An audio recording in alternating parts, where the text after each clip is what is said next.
অনেকে খাস করতে অনেকে বলতে চাইছে পাল্লায় হাত রাখে আল্লাহ সবাই দায়েস তামান্নাকে পুরা করা দেন, সকল মনোবাঞ্ছনাকে পুরা করা দেন। আবারও চেয়েছি মালিক আপনার আমার সমাজের যুবকদেরকে আমাকে শিক্ষা দেন।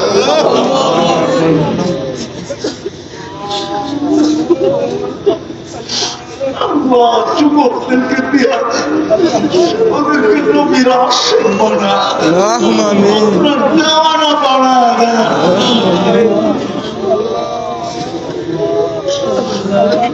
আল্লাহ আমার দোয়া কবুল করেন। আল্লাহ আমার জন্য যদি নাও করেন, আল্লাহ এখানে কারা বসে আছে দেখেন, আল্লাহ সিলেট আল্লাহ তাআলা আলা খাইরি খালকি